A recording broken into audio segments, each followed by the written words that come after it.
Love this podcast? Support it and sponsor today. Simply head to AuscastNetwork.com for details. It's The In Show, Australia's only show dedicated to innovation from Adelaide, Australia and across the globe. It's David Grice and Troy Sincock. It's podcast time, and being a Monday means that we've got some news for you. Now, I've got to tell you, David, we thought we heard some pretty weird stuff in the first year of The In Show, but Claire has got more extraordinary stories for us. Oh, man, I just never ceases to amaze me where all of these stories come from. And, you know, what an amazing year last year. Like, incredible stories. And I still think by far the one that sticks out the most for me is the robot that smells your feet. That is ridiculous. I mean, I still don't. I mean, you'd have to have a serious problem to want to buy one of those robots, wouldn't you? No. Or maybe you buy one for your partner. If there's any way of giving someone a hint, that's it. If I see a robot dog sort of snapping around my heels, I'll know you're trying to tell me something. Yes, well, especially, you know, when you wear those special, you know, boaty shoes and stuff like that. Okay, I'll try not to wear them anymore. All right, now here's Claire with more in news, including a story about what's predicted for AI this year, which looks absolutely remarkable. Happy New Year, Claire. What else you got for us? Thank you, David and Troy. It feels good to be back. This week, I'll be talking about innovations and technological breakthroughs we can look forward to in 2018. Researchers in San Francisco have created the first ever artificial kidney, which can be implanted into patients who need kidney dialysis.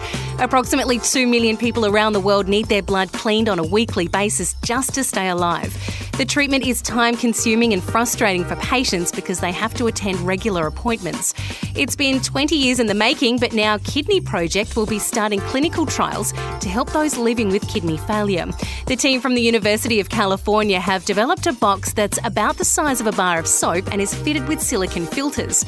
It also contains live kidney cells grown in a bioreactor. In just one surgery, the box can be connected to a patient's bladder and circulatory system. After that, the artificial organ can keep the blood clean 24 hours a day. This means patients don't have to be constantly monitored when they're undergoing dialysis treatment, and it means they can move around while their blood is being cleaned. This artificial organ is also reducing the number of donated kidneys that are needed. Let's hope the clinical trials are a success. This might be the year of vertical farming. What's that, you ask? Well, vertical farming is when medicine or fresh fruit and vegetables are grown on a vertical wall indoors. There are quite a few benefits to this method of growing produce, which is why some think it will become more popular over the next year.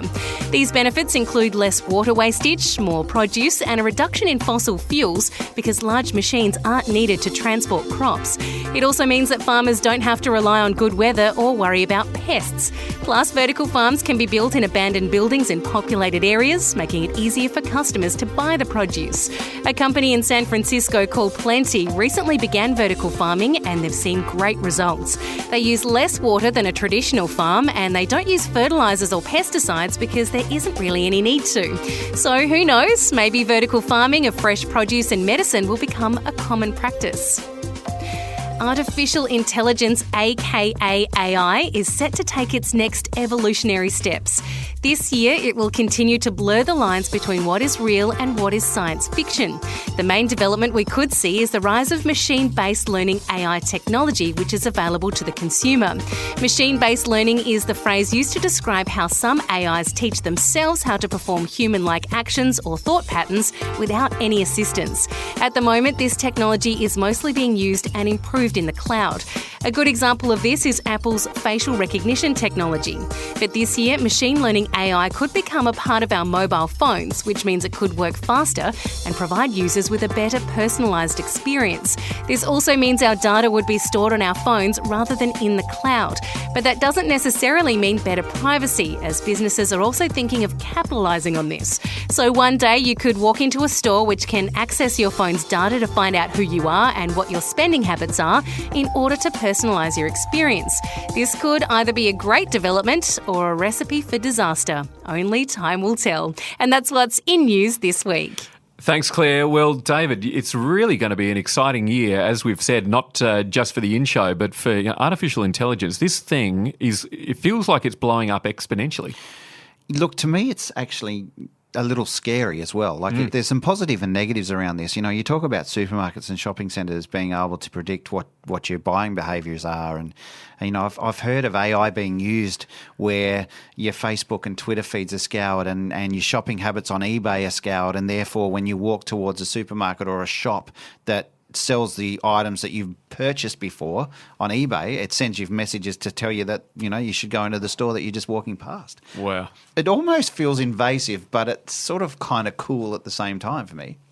And what's the legality around that? I think those questions keep coming up, don't they? When you see people feeling as if their space is being invaded by getting unsolicited text messages. Mm-hmm. You know, you see a lot of that sort of stuff online when, you know, a company tries to communicate with its customers in that way about something that they haven't asked to receive. Yeah, and I think there's also, you know, stuff around how AI is actually tracking movement. So when it comes to, you know, I know from what I understand that Westfield shopping centres here in South Australia and in fact nationally are able to track where people are moving through the stores or through the mall, just so that they can find out, you know, where there might be bottlenecks in terms of congestion of people, if there's a multitude of people there, or, you know, whether you've spent 10 minutes standing in front of a cafe or whatever it is. So there is a certain amount of invasiveness there, I think.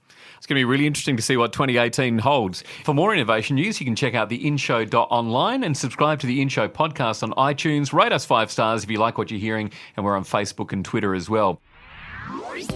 Now, tomorrow, given that it's a new year, we've decided to do something different. And David, what we'll be doing is you'll be on the receiving end, so to speak, and I'll be interviewing you. Oh, dear. Yep. It had to happen one time, at least. Well, and I thought, well, you know, straight out of the blocks in 2018, it's about time we found out more about you.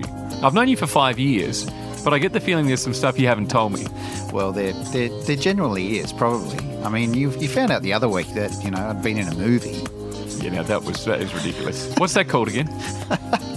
He keeps asking. He just loves me to say it, I think. But, you know, Heaven's Burning, you know, and Russell Crowe was my co-star. You never even met Russell Crowe, No. from what I can remember. But he was in the movie. Okay, fair enough. All right, we're going to find out. Well, we might talk about that. We might not. But I've got some pretty burning questions that I want to ask you tomorrow on the InShow podcast. So get yourself ready. Looking forward to it. The In-Show News. Subscribe to the In-Show podcast on iTunes. A Dave and the Beanstalk production.